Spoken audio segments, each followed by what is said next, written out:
Yo, salut Mugiwara, c'est Chapeau de paille. On se retrouve enfin aujourd'hui après 2 semaines de longue attente pour le chapitre 810 de One Piece. Donc il va prendre directement part à la suite donc, du flashback sur Jack et puis donc sur son équipage, l'équipage de Kaido de manière générale face au Minx de Zou. Donc on va voir ce que ça a donné avec Nekomamushi vu que Inuarashi, donc vu que le soleil se couche et puis que le duc Inuarashi, donc je rappelle duc de la journée, Mister Dog. Donc voilà, il a bien résisté quand même, il a même réussi à mettre en difficulté l'homme à 1 milliard de berry quand même, ce qui n'est pas rien. Et donc on va voir ce que Nekomamushi, donc le gros chat, va pouvoir faire, en tout cas pour résister à tout ça. Et on va savoir enfin donc qui se cache, donc Reviolite pour l'occasion, on va savoir donc enfin qui se cache sous l'identité donc de la personne qui avait à la fin du chapitre précédent. Donc beaucoup pensaient que c'était Jack et ça m'a un peu énervé. Tout le monde dit ouais c'est Jack, c'est sûr. Bon, il y a de fortes chances que ce soit Jack, ça je le nie pas. Mais arrêtez d'affirmer à 100%, à la fin c'est Jack, comme si c'était ça coulait de source comme la cristalline. Enfin je sais pas. Mais enfin d'ailleurs la preuve, moi j'ai pas directement pensé à Jack. La dernière fois je pensais plus à César Clown, voilà, par rapport au gaz, par rapport à tout ça. Même s'il y a plus de chances que ce soit Jack que César Clown, mais ça peut être très bien une autre calamité. Voilà, mais il y a de fortes chances que ce soit Jack. D'ailleurs, on va voir ça tout de suite, de toute façon, vu que je pense que ça va être révélé assez rapidement.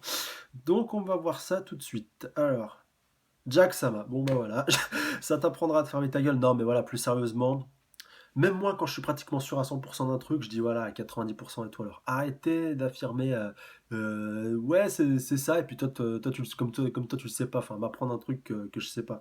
Des fois, c'est vrai, des fois, vous m'apprenez des trucs que j'ai pas forcément vu, et je vous en remercie. Mais dites-moi pas pour un truc, par exemple, dans ce cas-là, dans ce cas précis-là, me dites pas c'est un tel et tout. À l'heure du chapitre précédent, vous saviez pas que c'était Jack. Là, vous savez que c'était Jack, ça a été confirmé, et tant mieux pour vous. Mais arrêtez d'affirmer ouais c'est Jack, c'est pas parce qu'un tel il a vu que c'était Jack que c'est forcément vrai. Enfin voilà, beaucoup de gens peuvent se gourer. Enfin voilà, ne soyez pas, ne prenez pas ça comme un mauvais reproche, mais c'est juste une petite remarque que je voulais placer à ceux qui croient avoir la science infuse. Voilà, c'est tout. C'est juste une petite remarque. C'est pas un reproche, c'est une remarque. Voilà, donc prenez pas la mouche pour si peu. Voilà, surtout voilà, il y a des sujets beaucoup plus sérieux sur lesquels on peut se prendre le bec que les mangas. Enfin bref. Donc on va voir directement ce que ça va donner avec Jack. Donc Jack Sama, donc il ressemble quand même pas mal à Kaido. Alors il me fait aussi penser au colonel Morgan pour ceux qui se rappellent du début de One Piece, vous savez, le père de... Ah, j'ai plus son nom à celui-là. Hermep, voilà, le pote à Kobe. Voilà, donc son père qui était le colonel Morgan, donc pareil, il avait une bouche un peu... Enfin, il avait une partie métallique, si vous voulez, sur le bas de sa bouche, ça m'a fait penser à ça. Et je dirais un mix, enfin avec donc ces belles couettes, il fait un peu un mix un peu Obélix et puis donc guerrier du Nord. Puis donc ouais, il a le charisme un peu à la Kaido. En tout cas, il a un peu à barbe blanche. Il y a un petit air à barbe blanche au niveau de l'allure, au niveau de la stature, si vous voulez un petit peu. Mais bon, ça Kaido l'avait déjà. Mais en tout cas, voilà. On va voir ce que ça va donner Jack en version humaine. Finalement, je perds mes mots. Donc, donc tout l'équipage sont contents. Donc enfin prenne vraiment part au combat. Donc il galérait un peu en forme mammouth. Bon voilà. Après on sait que les Zoan, enfin il y a une étude qui a été faite. Enfin beaucoup de gens disent. Enfin je sais pas si c'est vraiment une étude ou autre qui a été faite, mais ça m'est souvent revenu aux oreilles que les Zoan, donc c'était la catégorie donc de fruits du démon les plus faibles par rapport aux Logia, donc qui sont les premiers, puis par rapport aux Paramecia, donc les fruits on va dire à peu près les plus courants. Zoan antique Zoan antique pardon exclu, donc ce qui ne concerne pas Kaido, mais quand même voilà, certains Logia peuvent être plus avantageux.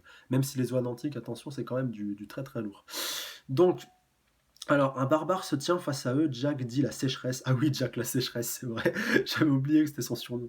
Jack la sécheresse. Avouez que ça a de la gueule quand même. Jack la sécheresse. Bon, peut-être qu'on va voir. Ah, bah oui, voilà. Donc, on a Nekomamushi, donc un petit combat entre les deux. Ouh là là, j'ai hâte. Alors, je vois une version préhistorique du Zuzu Nomi. Ah oui, donc Zou, vu que c'est l'éléphant, donc ouais, vu que Kaido a donc le Zoan, donc Zoan antique du mammouth, donc voilà, Nekomamushi a fait directement le lien. Mais dis donc, c'est que tu as mangé une friandise sacrément rare. Ça, on le reconnaît. Et donc Jack lui dit: ah, c'est drôle, je n'aurais jamais cru trouver de guerrier digne de ce nom ici. C'est vrai que les Minx nous ont vraiment bien, bien trompés. Enfin, moi, le premier qui croyait, je pensais pas qu'ils étaient aussi bons au combat. Vous auriez mieux fait de fuir quand le sale Klebs vous a gentiment montré la sortie, donc Inuarashi. Et donc, avec les guerriers qu'on a ici, lui répond, ouais, c'est Nekomamushi qui lui répond, on est largement en mesure de rivaliser avec n'importe quelle autre grande nation. C'est vrai, je le reconnais. Franchement, pour ce qu'ils nous ont montré, c'est vrai. Donc, Nekomamushi, donc, qui fume un peu une sorte de petit calumet, un peu, c'est un petit clin d'œil à Naruto, là, petit clin d'œil à la gamme Buntage. Franchement, là, vous pourrez pas dire le contraire. Bon, même si c'est pas un crapaud, mais il y a un petit clin d'œil. Donc, alors, Oi, Beppo. Ah, Beppo était déjà sur place? Ah, peut-être que ça m'avait échappé dans le chapitre précédent. Dites-moi si on le savait déjà. Je savais qu'il était là avant l'équipage de l'eau, que c'était le premier personnage connu en gros qui était revenu sur Zoo, mais je savais pas qu'il était là au moment de l'attaque de Jack. En tout cas, au début. Voilà, pas parce qu'on sait qu'après peut-être que les Mugiwara vont arriver au cours de la bataille, on sait pas encore. Mais Beppo, je savais pas qu'il était déjà là, donc vraiment au début de l'attaque. Donc dans tous les cas, tu restes encore sous ma responsabilité. Sache donc que ça ne me fait ni chaud ni froid si tu décides de ne pas te battre. Donc voilà, il lui demande s'il veut prendre part au combat, parce qu'il est, même c'est un mix aussi au départ, il n'a pas grandi ici. Et voilà, c'est quand même bien que Nekomamushi lui laisse le choix. Donc voilà, lui non, quand même, il a de l'honneur, il fait partie de l'équipage de l'eau, c'est son navigateur, il a la classe, c'est Beppo. Non, et je me battrai, maître. Ouh, il l'appelle quand même maître. L'eau va peut-être être un petit peu jaloux. Donc, alors, je suis peut-être un pirate, donc... ah, mais... Bah oui, mais il y avait le reste de l'équipage de l'eau. Donc bah voilà, autant pour moi, je croyais qu'avec Beppo, bah non, il y avait une bonne partie de l'équipage de Kaido. Bon, visiblement, ils s'en sont assez bien sortis, vu qu'ils sont encore en état de combattre. Donc je suis peut-être un pirate maintenant, mais ici, ça restera toujours mon pays natal. C'est bien, mon gars. Ouais, c'est son pays natal, bordel. Et c'est bien que ses potes, quand même, décident de prendre part au combat. Franchement, c'est... L'équipage de l'eau, enfin, bon, c'est pas, on ne connaît pas autant, on n'est pas autant lié que l'équipage des Mugiwara, mais franchement, c'est classe. Que tout le monde, vraiment, on voit qu'il y a à peu près la même mentalité entre Luffy et Law, enfin par rapport à certains points, pas par rapport à tous les points. Voilà, Law est un peu plus, il a un passé un peu plus dur que celui de Luffy, il a un peu plus de vécu et il est un peu plus dark si vous voulez dans sa manière de faire. Mais s'ils sont associés les deux, c'est pas pour rien. Enfin, et même si Law est venu vers Luffy, bon voilà, il voulait son intérêt, c'est normal. Mais là, il aurait pu choisir Kid ou un autre pirate ou autre, voilà, parce que Kid, ça veut dire à peu près l'équivalent de Luffy. Voilà, quand on regarde les trois plus grosses supernovae avec Law, Luffy et Kid, je veux dire, il avait d'autres choix. Bon, même si Kid avait ses potes de son côté, Law aurait pu essayer de s'associer avec eux. Mais bon, en tout cas, il a préféré la Mugiwara, même si on apprendra peut-être plus de choses à l'avenir, hein, qu'il y a d'autres choix qui l'ont poussé à faire ce choix, d'autres motivations, mais en tout cas, voilà. Donc le combat donc bat son plein donc dans la page qui suit. Donc je crois que c'est Jack. Il a une sorte de, je l'avais vu en fait 2-3 pages avant, mais j'avais pas trop souligné. Il a une sorte d'épée qui part un petit peu en courbe. Vous le savez, un peu comme une cimetière, je crois que ça se prononce comme ça. Les sabres persans donc un peu recourbés, mais lui ça part vraiment en live. Ça fait un peu une sorte de serpent. Donc est-ce que c'est une lame qui peut, peut-être que c'est une lame rare d'ailleurs. Maintenant que j'y pense, si ça se trouve c'est un sabre. C'est un des sabres donc des catégories. Donc pareil, j'ai oublié les noms. Donc voilà, il y a les trois catégories pour ceux qui se rappellent. Donc les sabres super rares. Donc Mio qui a une de ces épées là. Il y a des membres du Conseil des 5 étoiles qui est supposé en avoir une vu qu'il a à peu près la même carte que celui de Zoro. Zoro il a celui de troisième catégorie. Et donc les sabres de deuxième catégorie. Donc qui sont juste après Zoro. Voilà, il a le Wado Ishimonji et puis Shusui ou ouais, Shusui, je sais plus lequel, celui qu'il a récupéré à Thriller Bark. En tout cas, voilà. En tout cas, on va peut-être en apprendre un petit peu plus. Même si Cavendish aussi avait été, pas mal de monde avait dit durant l'arc de Dressrosa que Cavendish avait aussi un sabre particulier. Donc, on verra tout ça. Donc le combat continue de battre son plein. Et donc là, on va revoir Siciliana, un des membres des trois mousquetaires que je préfère. Donc lui, logiquement, il s'est retiré avec Ino Arashi, mais peut-être va-t-il retourner au combat, qui sait. Et le combat continue sans arrêt. Ah voilà, donc le flashback va... Petite pause. Donc Sicilia, donc on est dans le présent. Durant 5 jours, du lever au coucher du soleil, alors, des navires voilà, de renfort n'ont cessé d'arriver, donc de l'équipage de Kaido, je précise quand même. On était dans l'incapacité d'endurer la progression des troupes de Jack. Voilà, donc ouais, ils ont vraiment lutté, donc ils ont pu. On aurait dit une armée de zombies qui n'en finissait pas. Ça, je veux bien le croire. Nous avons malgré tout réussi à conserver le dessus sur eux. Punaise, franchement, classe. Il n'y avait qu'un seul homme que nous n'avons pas été en mesure de vaincre. Bah, c'est Jack, logiquement. Et c'était Jack en personne. Le qualifier de monstre serait un euphémisme. Voilà. Donc, Jack, il a pas volé sa prime à 1 milliard de berry. Quand même, le mec, il a réussi à se battre pendant 5 jours consécutivement. Et le mec, il a pas faibli une seule fois. Franchement, je sais pas. Bon, voilà, c'est un peu dur de parler un peu au conditionnel, vu que je pensais à Barbe Blanche, vu qu'on l'avait vu, on l'a vu seulement une seule fois, et puis il était malade, plus tout, et puis il était vieux. Mais là, franchement, Jack. Franchement, si Jack il peut résister ça, Kaido il peut résister un millier d'années, franchement. Enfin, ça, c'est vraiment un truc de taré, ça. Donc, Inuarashi qui, je crois, ouais, je sais pas s'il s'est rendormi. Ah ouais, si, c'était endormi. Et Luffy se pose sur lui un peu normal. Et dire que ce monstre n'est qu'un sous-fifre de Kaido. Voilà, Luffy, il fait là une bonne remarque pour une fois. C'est complètement dingue, hein. Fort heureusement, Jack n'a réussi à vaincre aucun d'entre nous. C'est vrai que ça, c'est assez surprenant. Il faut croire que notre ténacité lui a fait perdre patience. Et donc, c'est au cinquième jour qu'il fit usage de son arme. Ah, cette arme de gaz toxique. D'accord, ok. Donc, il ne l'a pas utilisée directement quand même. Voilà, ils ont un minimum respecté les Minks. C'était certainement leur dernier recours pour arriver à prendre. Enfin, leur dernier recours. Peut-être pas, peut-être qu'ils auraient fini par faiblir, mais ils ont quand même, voilà. L'équipage de Kaido a quand même eu cette humanité d'attendre au moins. Enfin, quand même, de pas. Ils auraient pu s'en servir dès le début. À moins qu'ils n'avaient pas accès à l'arme dès le début. C'est possible aussi qu'ils ont dû attendre que l'arme arrive. Mais en tout cas, s'ils avaient l'arme et qu'ils ont attendu un peu, même ce qui maintenant me paraît un peu étrange, c'est quand même. Voilà, classe de leur part. Qui a eu raison de nous en un clin d'œil, voilà, donc le précis sicilien. Le gaz mortel s'est répandu dans tout le pays aussi vite qu'une traînée de poudre. Personne ne pouvait échapper à un truc pareil. Alors, donc Wanda continue en disant le gaz s'est propagé dans la totalité de la ville et dans une partie de la forêt. Nous étions pris au piège. Il fallait sauver donc la forêt de la baleine, je précise. Il fallait sauver ceux qui s'étaient réfugiés dans la forteresse. Et donc, et pour ce qui est de la suite, donc voilà on voit l'équipage de Kaido, donc avec Jack qui s'est un peu, qui ont continué un peu de les poursuivre. Je crois ouais, si, je crois qu'ils ont des masques sur la tête pour pouvoir empêcher donc qu'ils se fassent avoir par le gaz, c'est logique. Donc j'aimerais tellement ne jamais m'en souvenir, donc déclare Wanda. Donc répondez-nous, et donc il y a beaucoup de monde qui est mort à ce moment-là. Où se trouve le guerrier de Wano Kuni, donc Raizo? Il n'est pas là.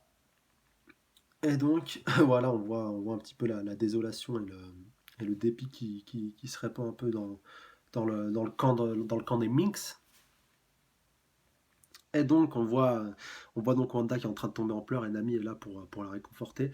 Les hommes de Jack se sont mis à massacrer nos guerriers dans tout le pays tout en continuant à respecter une question dont ils connaissaient pertinemment la réponse. Donc, par rapport à Raizo, où est le guerrier de Wano no Kuni, on ne sait pas. Wano no Kuni, pardon. Et donc, voilà, ils ont vraiment. Ouf, ils ont pas mal continué. Et donc, les plus forts ont été crucifiés et torturés. Donc, c'est le cas de Sicilian. Je ne sais pas quel intérêt aurions-nous à cacher un guerrier de Wano Kuni. Franchement, là, One Piece, c'est un peu en train de devenir un peu plus mature. Enfin, si vous voulez, voilà, depuis que le manga a avancé, au fil des arcs, on a toujours été, il y a toujours eu, si vous voulez, un peu ce côté plaire un peu à tout le monde. Enfin, ce côté un peu jeunesse, ce côté accessible à tous. Et là, j'ai l'impression avec Stark de Zoo, bon, déjà, quand ça nous a été montré, ces scènes de torture, que là, bon, voilà, Oda pense que le public de One Piece a mûri. Bon, voilà, c'est un manga qui a bientôt 20 ans. Et là, franchement, commence à montrer un peu des scènes de torture. Bon, voilà, dans l'animé, je sais pas comment ils vont gérer ça, s'ils vont censurer, essayer de passer, de nexter assez vite cette partie-là, ou un peu plus de la montrer. Mais là, franchement, déjà, le fait de crucifier, de torturer et tout, déjà avec les Tenryubito, on avait eu un avant-goût à Chabondi. Bon, heureusement, ça n'avait pas été trop loin, mais voilà, on avait eu pas mal de sous-entendus et ça montrait quand même que de manière générale ça rigolait pas. Et là vraiment j'ai vraiment l'impression que One Piece est en train d'arriver à maturité et que ça va être de plus en plus hard et de plus en plus bon voilà, vous me direz la mort de Ace aussi, c'était pas mal dur psychologiquement en tout cas pour les plus jeunes au moment où cette scène est apparue, surtout qu'il se fait vraiment bien transpercer et tout. Enfin dans l'animé voilà, ça a été un peu plus light quand même, mais là on voit la grosse giclée de sang et tout qui vole un petit peu partout, c'était déjà assez hardcore. Mais là en tout cas je sens que One Piece ça va devenir de plus en plus dark, si vous voulez. Bon, voilà, ça sera toujours assez coloré, assez vivace avec la joie de vivre de Luffy et tout. Mais franchement, les heures sombres de One Piece, enfin, en tout cas déjà avec l'équipage de Kaido et tout, je pense que ça va pas tarder à arriver. Enfin, en tout cas, voilà, peut-être pas dans la globalité, mais on aura des moments pas mal dark, je pense, dans les moments à venir. Donnez-moi d'ailleurs votre avis par rapport à ça, ça m'intéresse aussi au plus haut point. Donc, je continue. Donc voilà qu'avec le véritable massacre du pays, donc voilà, les plus forts ont été crucifiés et torturés.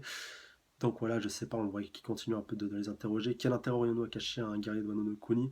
Et donc, je vous en conjure, arrêtez, personne, donc on revient dans le flashback, donc là c'est Duke Inuarashi qui continue.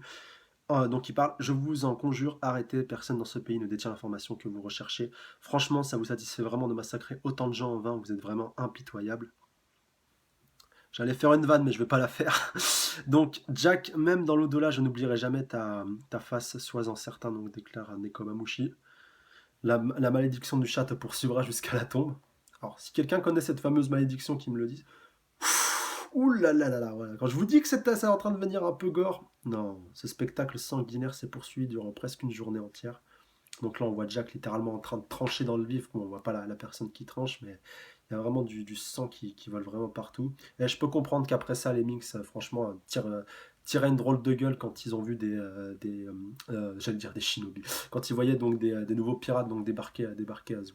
Donc au sixième jour peut-être, avait-il assouvi leur soif de destruction, à moins qu'ils n'étaient lassés d'entendre continuellement la même réponse. Toujours est-il que c'est au sixième jour que Jack a quitté l'île, laissant seulement quelques-uns de ses hommes. C'est horrible. Donc déclare Usopp. Je n'arrive pas à croire que vous n'ayez eu aucune aide durant tout ce temps. C'est vrai que c'est assez surprenant. Je sais pas qui c'est qui. C'est peut-être Chopper ou peut-être Usopp. Je crois que c'est Usopp qui continue de parler.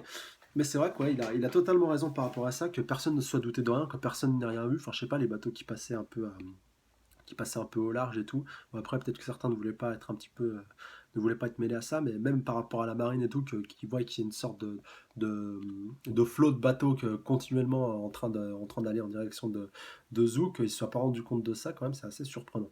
Donc, non, en réalité, c'est grâce à notre sauveur que Jack est parti, déclare Inuarashi. Hein, qu'est-ce que tu veux dire par là demande Luffy. C'est en lisant les informations et le rapport de la mort de Jack qu'on a tout compris. Et le rapport de la mort de Jack. Donc, le jour où Jack est parti, c'est le jour où vous avez vaincu Doflamingo. Ah, voilà. Donc, c'est pour ça que Jack donc, a décidé de partir, puisqu'il il a dû être mis au courant que Doflamingo avait été capturé par la marine, et donc il avait eu la mission, il a été missionné par Jack pour pouvoir par Kaido pour le libérer. Donc Jack est parti pour sauver Doflamingo, voilà, il le dit, le Duke Arashi. Il semblerait qu'ils entretiennent un certain lien tous les deux. Même si, voilà, Jack, franchement, là, Doflamingo, il fait un peu petit à côté, enfin, au niveau de la taille et puis au niveau de la puissance, franchement. En d'autres termes, ceux qui ont poussé ce monstre à quitter les pays, voilà, donc c'est vous. Je pense qu'il va dire ça. Voilà, pile poil, donc c'est vous. Je vois ce qui fait de ce qui s'est produit ensuite une succession de miracles, donc déclare Wanda. Mais c'est vraiment ça. En effet, on est arrivé à Zoo le lendemain de la défaite de Doflamingo, donc voilà, Chopper et la team à Sanji. D'ailleurs, Sanji, enfin, va peut-être apprendre 2-3 trucs, ce serait intéressant quand même. Ah, et donc voilà, Sanji était encore là à ce moment-là. César Clown aussi, donc César Clown qui n'était pas là, donc là c'est confirmé. Brooke. Donc, où sont passés Sanji et César Clown? Bordel, je veux savoir. Donc, c'est ça, donc voilà, on les voit arriver à l'île de Zoo, donc nouveau flashback. Zoo.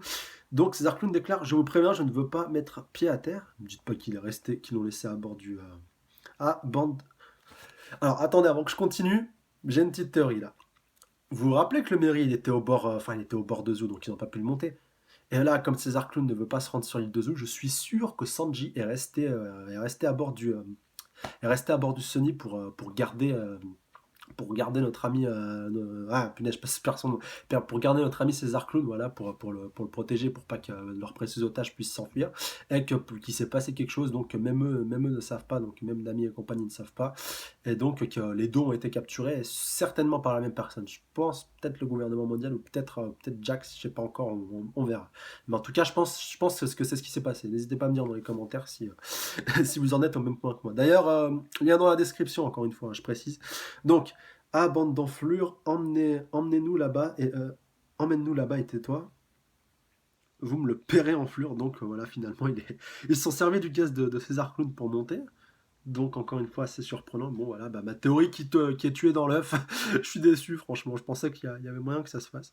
Donc aucun doute, cet endroit vient de subir un assaut. Donc ils font les mêmes constatations que quand Luffy a débarqué sur Zoo. Brook veille sur Nami, je vais aller inspecter ce qui se passe à l'intérieur. Ça ne devrait pas poser de problème, donc déclare Brook. Moi aussi, je protégerai Nami. Donc il y avait aussi Momonosuke qui était avec eux. D'ailleurs, on l'a pas revu. Je crois il me semble qu'ils ont dit qu'il était sur l'île, mais qu'il se planquait un peu. À l'aide, au secours, surtout vu qu'ils n'aiment pas trop les ninjas, les ninjas, les samouraïs, les mix. On peut le comprendre. Attends, Ekuri-san. Quoi? Chipshed, il est encore sur l'île? Mais non, il l'avait laissé sur l'île. Ah non, c'est horrible. Ah bah oui, vu qu'ils avaient laissé des hommes de Jack sur l'île, donc bah voilà, bah peut-être que c'est lui qui les a capturés. Je veux juste te crucifier, j'adore ça. Donc ouais, on voit qu'il court après Wanda. Ah, écureuil, c'est un nom, remarque. Wanda, c'est une. Je suis bête. Wanda, c'est c'est c'est une mi-chienne, mi-humaine, et donc voilà, à ce moment-là, en fait, il était en train de faire sa grosse poursuite, et puis il croise donc Brooke et Nami, puis aussi Chopper.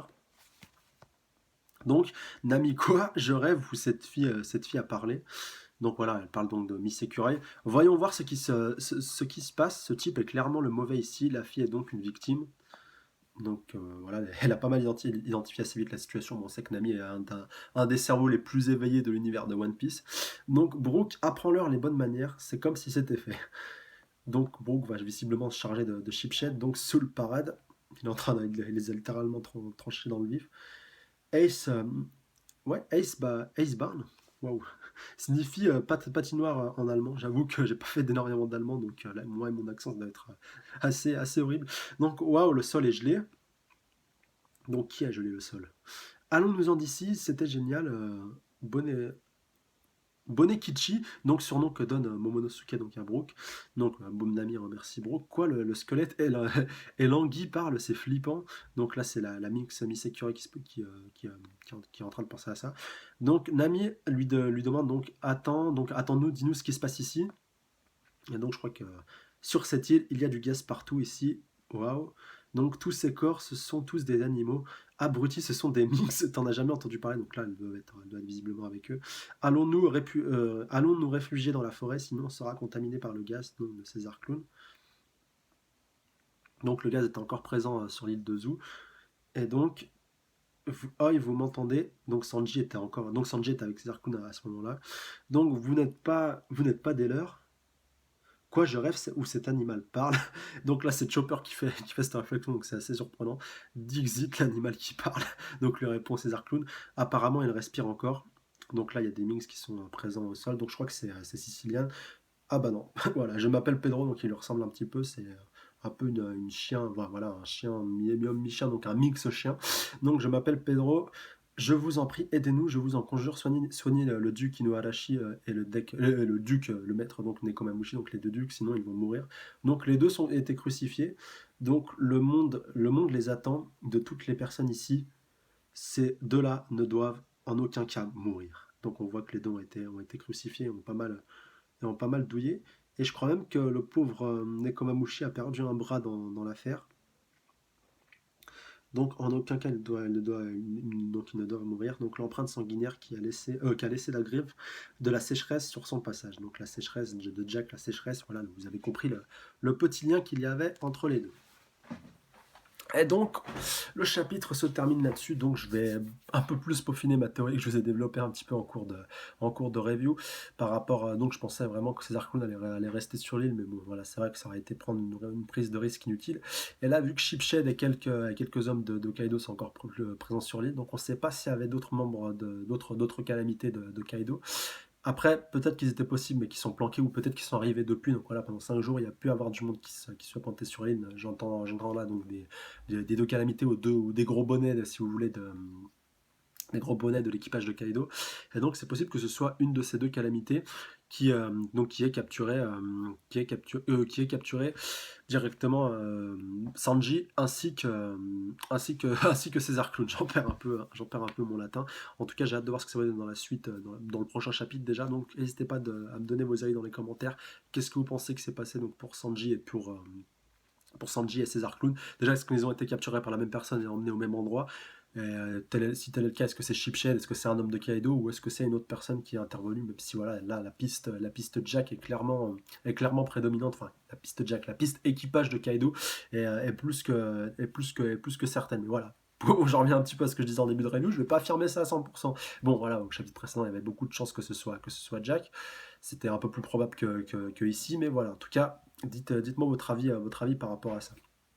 Voilà, donc surtout n'hésitez pas à lâcher un com, c'est super important par rapport à tout ce que j'ai développé dans cette review, par rapport au sondage que je vous ai soumis, donc par rapport à la suite des événements qui a enlevé qui, et surtout l'a emmené où. Est-ce que ce chapitre de manière générale vous a plu? Voilà, cette review, ce chapitre vous a plu, n'hésitez pas à mettre un like, ça fait toujours plaisir. Abonnez-vous à la chaîne pour plus de reviews et pour être au courant donc, de mes prochaines reviews. Et surtout, partagez la vidéo avec un maximum de personnes, là One Piece ça devient du lourd. Et surtout, voilà aussi, donnez-moi votre avis par rapport à One Piece qui est en train de devenir un peu plus sombre par rapport aux scènes de torture, par rapport à tout ça.